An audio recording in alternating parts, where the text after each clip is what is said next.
Pertama, apa sunnah-sunnah di bulan Sya'ban sebagai tuntunan Rasulullah persiapan ke bulan Ramadan. Saya mohon fokus betul pada hal ini. Saya akan sangat fokus terkait dengan waktu kita dan juga terkhusus dengan, mohon maaf, ini yang paling penting kita praktekkan sekarang supaya Ramadannya lebih berkualitas. Ya. Satu, ada sunnah yang berlaku di malam hari, hanya malam.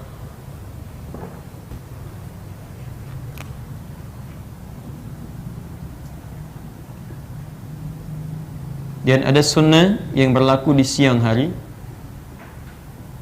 Dan ada sunnah yang tidak dibatasi dengan siang ataupun malam. Keduanya. Ini poinnya.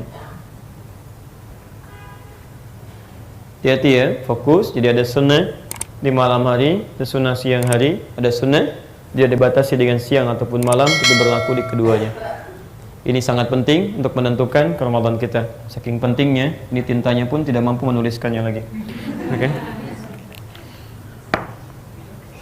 Baik, kita langsung cepat saja mulai. Saya ingin mulai dari yang paling pertengahan dulu, ibadah di siang hari yang ini. Fokus. Kita mulai di hadis riwayat Al-Bukhari dulu. Nomor hadis kita ambil yang selain yang ini dulu nih, ada salah satunya yang di 1833. Ambil yang ini dulu. Nanti contoh ini contoh terakhir untuk malam. Ini belum saya tuliskan, 1833. Ambil yang ini. Mungkinlah. Redaksi yang ini ditemukan juga di hadis Muslim, hadis 1956. Ya. Saya ulangi. Ini tadi belum saya tuliskan.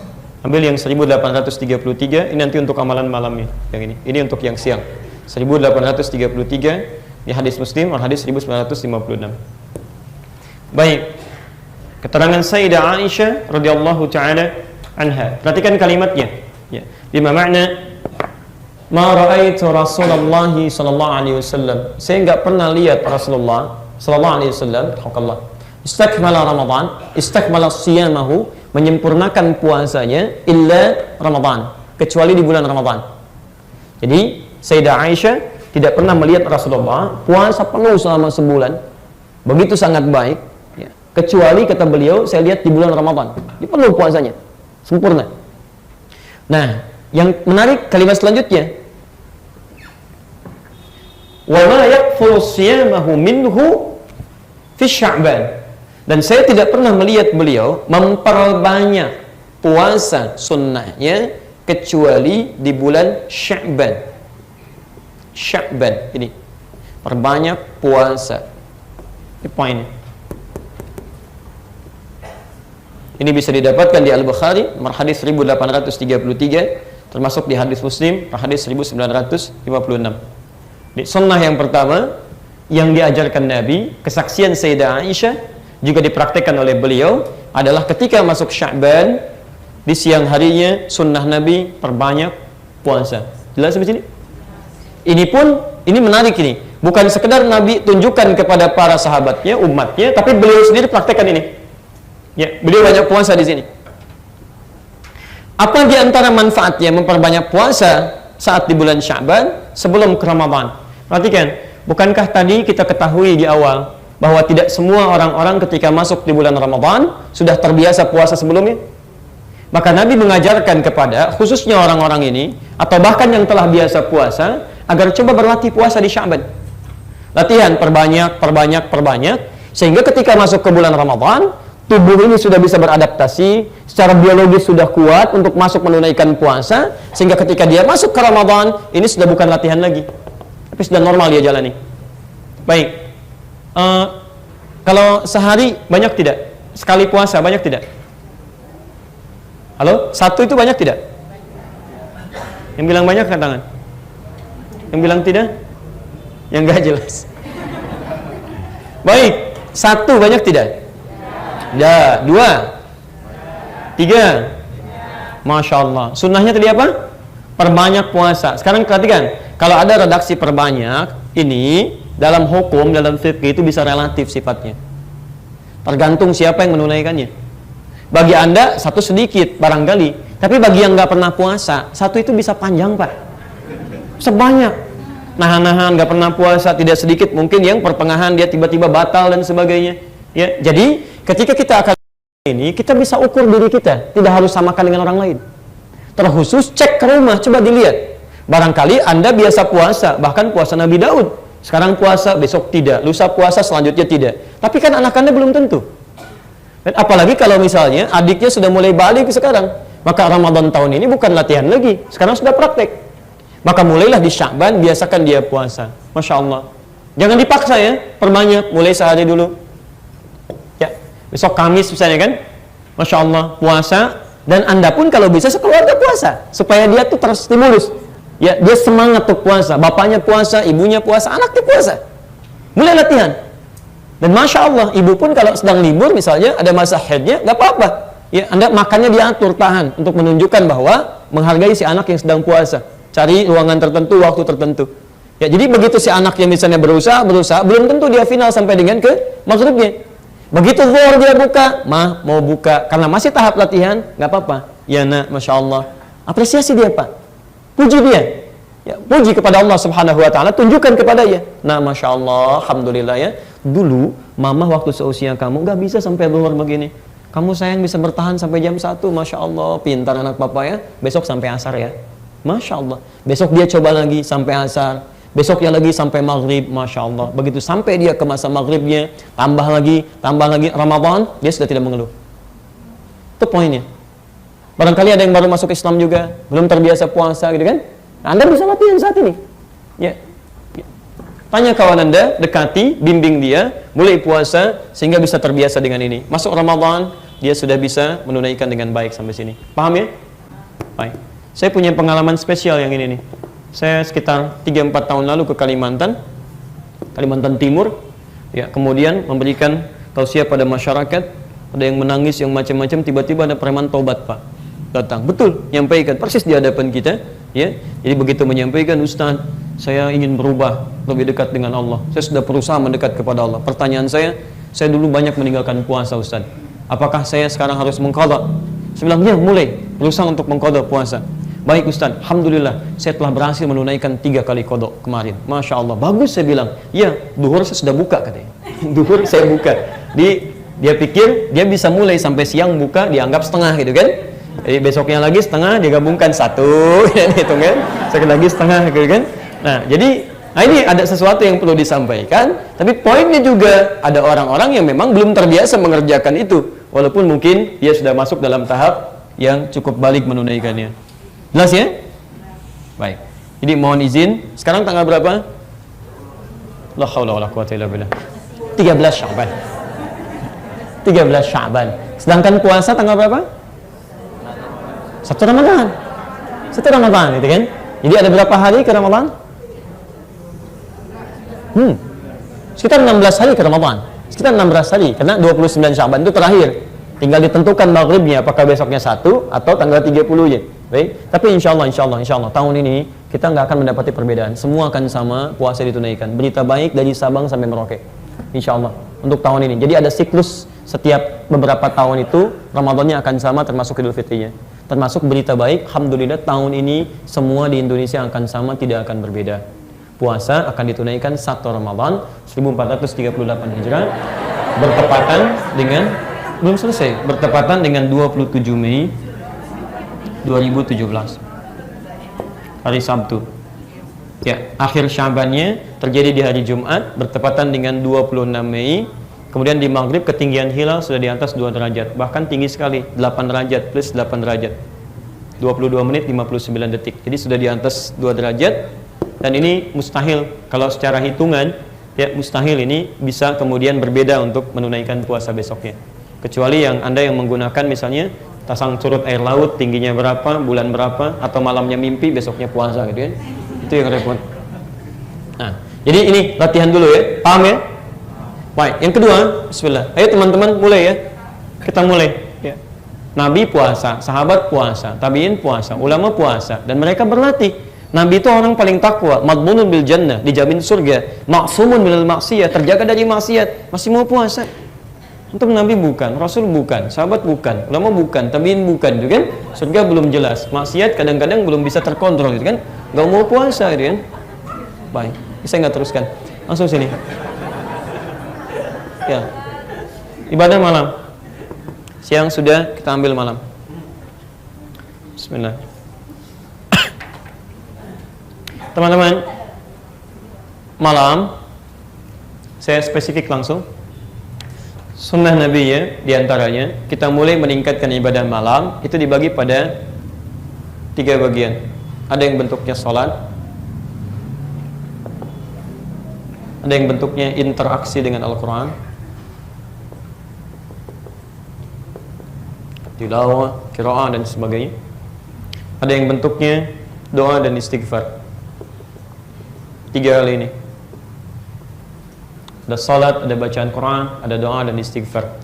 Oke, ini khususnya menjelang fajar disebut dengan sahar, ya, atau jamaknya ashar. Dalil di Quran surah ke-51 ayat 18, posisi paling kanan di pertengahan, orang-orang yang dipuji oleh Allah. Di Quran surah ke-3 Ali Imran di ayat 16 sampai ayat 17, posisi paling kiri sebelah atas. Baik, saya teruskan. 1, ada sunnah ketika masuk di bulan Sya'ban. Sunnahnya memperbanyak sholat malam. Sholat malam ini jenisnya ada 3. 1, qiyamul lail. Qiyamul lail. Kalau secara bahasa qiyamul lail itu semua sholat malam yang dikerjakan di malam hari. Qiyamul lail, qiyam lail, bangun di malam hari. Di semua sholat di malam hari disebut dengan qiyamul lail. Tapi secara fikih, kalau kita spesifik ingin bahas, qiyamul lail itu umumnya dipahami sebagai sholat ditunaikan di malam hari pasca sholat isya, dan sunnahnya yang tidak diawali dengan tidur terlebih dahulu. Jadi sebelum kita tidur, antum misalnya, mohon maaf, apalagi di hari-hari biasa, misalnya lelah nih, capek, ya, belum bisa diduga, belum bisa bangun malam tahajud, maka anda bisa lakukan qiyamul lail. Jadi anda setelah sholat isya, sholat sunnah, biasanya kami suka biasakan tuh di Timur Tengah tuh begitu, sholat 4 rakaat, kan? 6 rakaat, tutup dengan witir 1 rakaat atau 3 rakaat. Kemudian kita istirahat. Nah, jadi poinnya sholat yang ditunaikan sebelum kita tidur, yang tidak diawali dengan tidur, jam berapapun dilakukan, disebut apa namanya? Qiyamul lail. Baik. Beda dengan tahajud. Kalau tahajud itu ditunaikan setelah kita tidur terlebih dahulu. Kita istirahat dulu, tidur dulu, malamnya kemudian bangun, tunaikan sholatnya, baru kemudian tutup dengan witirnya. Itu yang disebut dengan tahajud. Paham?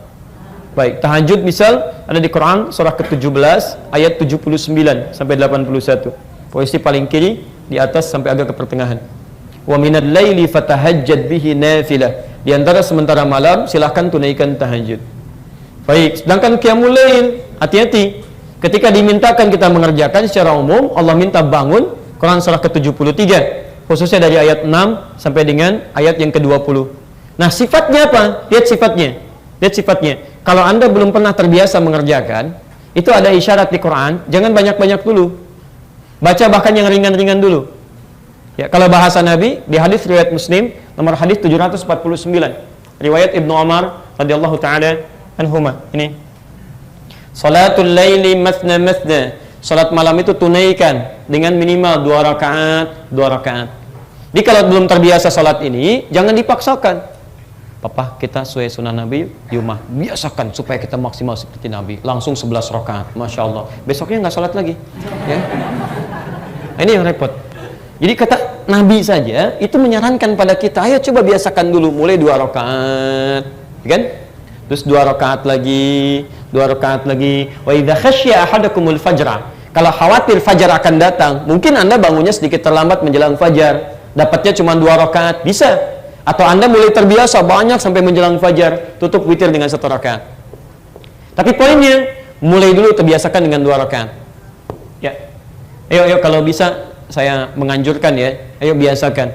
Ya, mulai Sya'ban ini, ya walaupun Anda mau tahajud malamnya atau tiba, usahakan dulu bangun sebelum tidur. Kalau bisa sekeluarga, Pak. Antum laki-laki jadi imam. Ya, antum imam misalnya, ya. Belakangnya istrinya, anaknya, ayo sholat, biasakan. Ya, boleh untuk latihan, boleh. Untuk Anda berlatih supaya membiasakan ini, supaya tahu juga bacaan dan praktek, gak ada masalah. Karena Nabi pun pernah beliau kemudian sholat, di belakang diikuti oleh Ibnu Abbas untuk mengetahui sholatnya Nabi.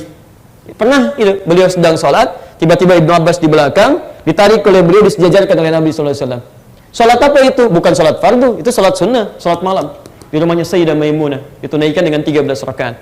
Hati-hati ya, hati-hati. Saya sering memberikan masukan bahwa ada orang-orang yang menolak untuk sholat berjamaah di malam hari, tapi anehnya menggunakan hadis yang sama untuk kasus yang berbeda. Misal, saf kita kalau kita berjamaah, misal imamnya satu, dan pasti imamnya satu, kan? Makmum satu, jadi imam satu, makmum satu, kan? Ini safnya sejajar, sejajar. Jadi ini imam, ini makmum. Pernah dengar itu? Yang ikhwan laki-laki sejajar kan? Hadis apa yang digunakan untuk itu? Yang ini. Tapi tanyakan kembali, itu sedang sholat apa Nabi? Kan bukan sholat fardu, itu sholat malam. Sebagai latihan untuk Ibnu Abbas. Jadi beliau sholat, Ibnu Abbas di belakang jadi makmum. Kenapa Anda bisa mengatakan sholat malam itu nggak ada dalilnya? Itu bid'ah. Tapi Anda mengambil hadis ini untuk mengatakan saf sholat kita sejajar. Kan aneh. Anda menggunakan hadis yang sama untuk satu kasus, tapi menolak hadis itu kasus yang berbeda. Padahal pekerjaannya berlangsung sama. Mereka sedang sholat malam, di belakangnya ada makmum, disejajarkan oleh Nabi. Artinya kedua-duanya berlaku. Hanya persoalannya, kapan kemudian Nabi mengajarkan itu? Ya, maka dipahami oleh para ulama, Ibnu Abbas sedang berlatih, masih kecil, diajarkan bagaimana suasana sholat malam plus dengan bacaannya. Maka di sini disimpulkan, Anda boleh kalau ingin praktikkan sholat malam dengan tujuan misalnya membiasakan kepada anak-anak atau kepada keluarga. Kalau sudah biasa silahkan masing-masing bangun, tunaikan, mohonkan hajat masing-masing dan sebagainya. Mengerti sampai sini? Baik. Jadi Bapak Ibu sekalian, lihat, hidupkan malam ini, ajarkan. Dan kepada anak-anak, lihat, bangun malamnya cukup bagi mereka faqra'u ma tayassara minal Quran. Kata Al-Quran, baca yang ringan-ringan. Ringan-ringan aja, nggak usah banyak-banyak dulu. 2 rakaat ringan. Dan ringan itu bisa relatif. Bagi anak-anak ringan itu rakaat pertama qul huwallah, gitu kan? Rakaat kedua misalnya qul a'udzu birabbil falaq, atau ini al-falaq, ini an-nas. Begitu antum jadi imam hari pertama al-falaq, kedua an-nas, kedua lagi al-falaq, an-nas. Besoknya anaknya tanya, "Pah, kok al-falaq melulu sama an-nas?" Berarti yang nanti Bapak tambah 4 rakaat ya. Ad-duha dengan alam nasyrah. Selanjutnya 3 dan 4-nya al-falaq, an-nas. 2 hari berikutnya 4 rakaat. Tutup dengan witir. Naikin lagi. Bisa relatif. Kalau Nabi ya seringan-ringannya Nabi 100 rakaat. 100 ayat, maaf, 100 rakaat. 100 ayat. Rakaat pertama. Betul. Pernah Hudzaifah al-Yamani, Al-Mughirah bin Syu'bah, Abdullah bin Mas'ud datang kepada Nabi, kepada Sayyidah Aisyah. Di Al-Bukhari nomor hadis 2008 sampai 2012. Ini suasana ini nih yang dihidupkan. Ya, kata mereka, kaifa kanat salatu Rasulullah sallallahu alaihi wasallam? Bagaimana salat malamnya Rasulullah? Kata Sayyidah Aisyah, jangan ditanyakan bagaimana bagus dan panjangnya bacaan beliau. La tas'al an husnihinna wa thalihinna. Penasaran dari situ, berapa malam berikutnya diikuti salat di belakang Nabi. Masya Allah. Ternyata luar biasa. Rakaat pertama bacaannya tuh indah, khusyuk, tenang, nyaman, kan? Enak bacaannya itu. 100 ayat kata Hudzaifah al-Yamani. Rakaat pertamanya itu 100 ayat. Jadi kalau berhenti beliau di ayat tertentu terkait dengan doa, beliau berdoa dulu. Ayat surga, beliau memohon kepada Allah supaya umatnya masuk surga. Neraka supaya dijauhkan dari neraka. Itu indah sekali. Kadang-kadang kata Abdullah bin Mas'ud pernah lewat daripada itu. Jadi begitu mengimami rakaat pertamanya 100 ayat Al-Baqarah lewat sampai ke Ali Imran. Al-Baqarah 286 ayat, Ali Imran 200 ayat. Dikira Abdul Mas'ud akan ruku, ternyata nyambung ke An-Nisa. An-Nisa 176 ayat, 5 juz 4 halaman. Di rakaat pertamanya ringannya Nabi bisa 5 juz 4 halaman. Besoknya ketiganya nggak ikutan lagi. Ya. Dan bukan capek, ini sudah biasa mereka. Kata Ibnu Mas'ud, ya, saya khawatir selalu berprasangka menduga kapan rukunya ini, yang ini atau yang sebelumnya, yang ini atau yang ayat mana, supaya beliau bisa mengambil itu sebagai sunnah ketika menjadi imam. Karena sering menebak, akhirnya beliau memilih untuk memisahkan sholat di malam-malam berikutnya untuk mengambil kebiasaan sholat dari ajaran Nabi. Tapi poinnya, beliau itu tenang, nyaman. Bahkan setiap 2 rakaat berhenti dulu, duduk sejenak, beliau bacakan, Masya Allah, Allahumma innaka afu tuhibbul afwa fa'fu anni. Jeda, baca lagi, jeda, baca lagi. Sesuatu yang dikerjakan dengan tenang, nyaman, bahkan ada jeda untuk rehat sejenak, itu sifatnya disebut dengan tarwihah. Saya ulang, tarwihatun, gini.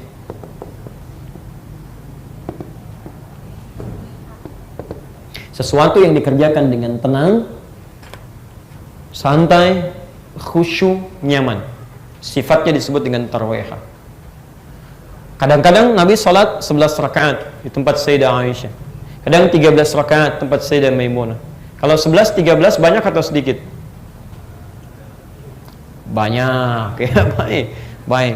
Kalau banyak itu disebutnya jama' atau tunggal? Jama', baik. Kalau jama', maka ini kita jamakkan katanya dari tarwihah menjadi tarawih.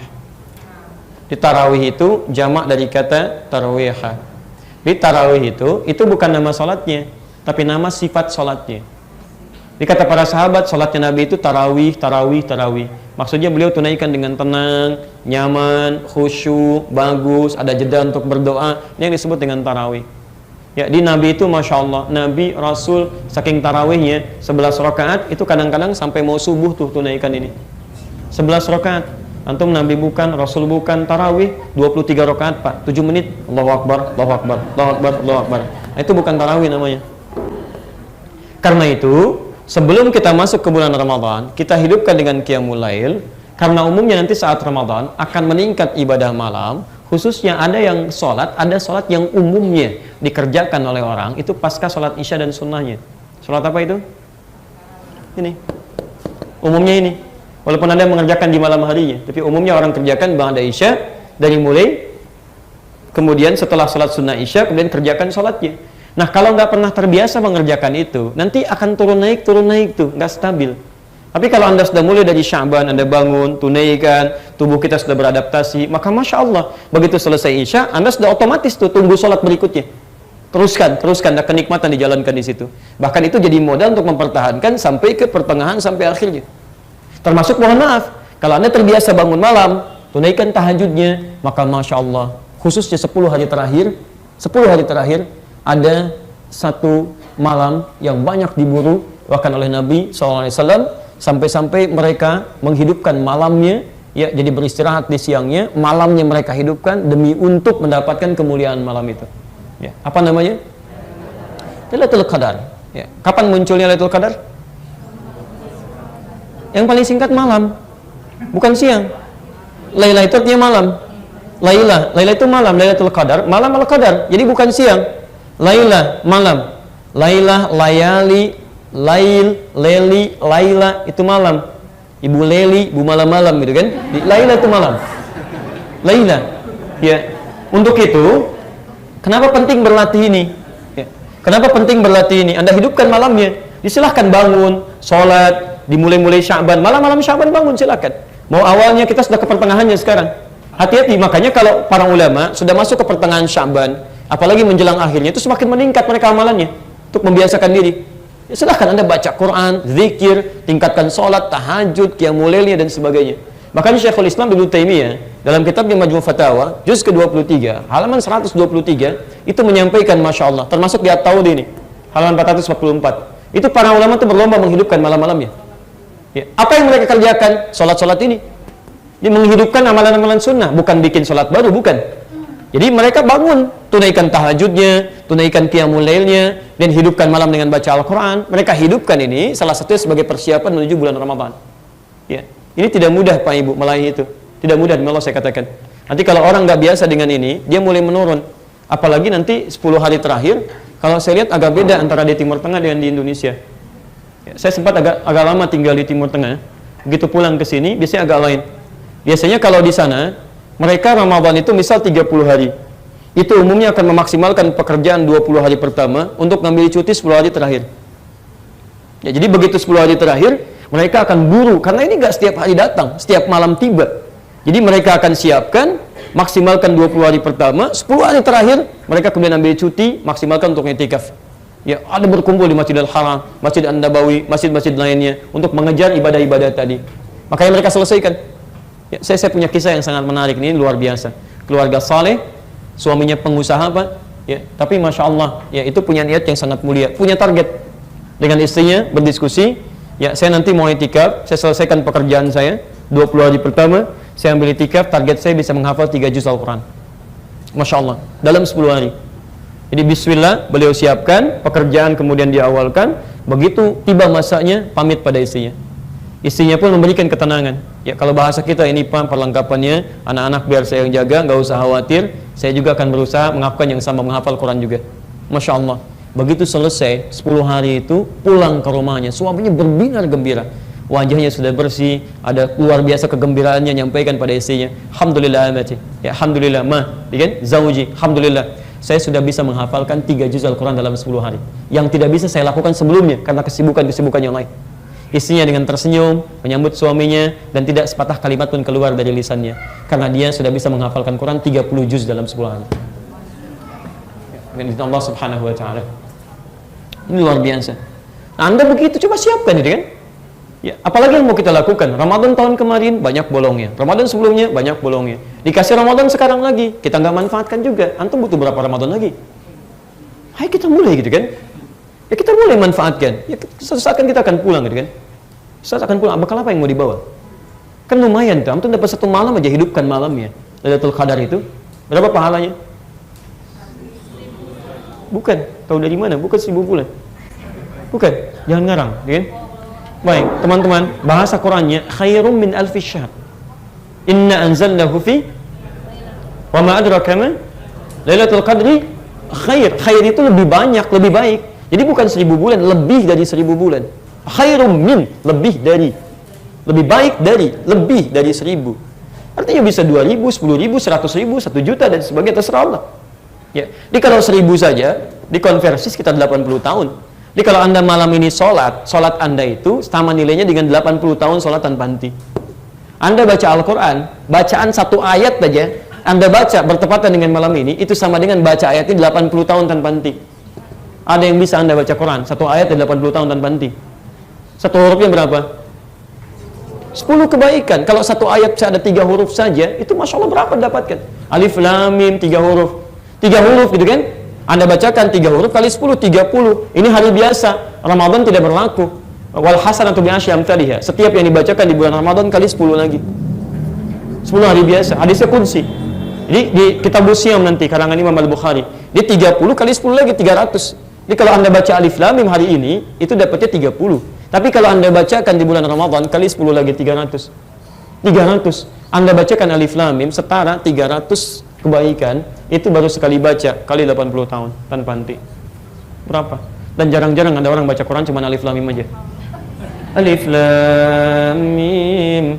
Udah dulu enggak ada kayaknya. Enggak ada. Lumayan 300 gitu. Enggak ada kayak begitu. Saya kan cek Yasin 200 cukup gitu kan? Enggak ada. Dan saya ingin sampaikan teman-teman, ya saya tidak tahu ya, Allahu a'lam bishawab, bahwa semua sesuai ketetapan Allah, dengan kadar Allah, dengan segala ajalnya, semua orang bisa kembali kapan saja. Tapi cobalah Anda merenung sebentar. Setiap Anda masuk bulan Rajab, bulan Sya'ban, itu selalu ada orang-orang baik yang kembali lebih cepat kepada Allah sesuai dengan ajalnya. Maksud lebih cepat itu dibanding dengan kita. Sesuai dengan ajalnya, silahkan cek. Ya, Sya'ban kali ini, ya seorang muslimah, Masya Allah, masuk Islam, ya, dia belajar dengan baik, jadi ustadzah, mengajar, ya, kemudian kecelakaan di Cipali dengan suaminya, anak terakhirnya. Tapi kan sebab aja kecelakaan apa sajalah, yang penting meninggal. Yang meninggal itu bisa apa saja, Anda nggak akan tahu mau di mana, mau kapan. Quran surah 31 34. Tapi poinnya, Masya Allah, coba cek. Antum dari lahir Muslim, beliau kemudian masuk Islam setelah itu. Jadi pendakwah, pulang dengan keadaan mulia di bulan Sya'ban. Masya Allah. Mohon maaf, dulu Ahmad Muzammil, usia 37 tahun. Ya, dapat pulang di hari Kamis bulan Sya'ban.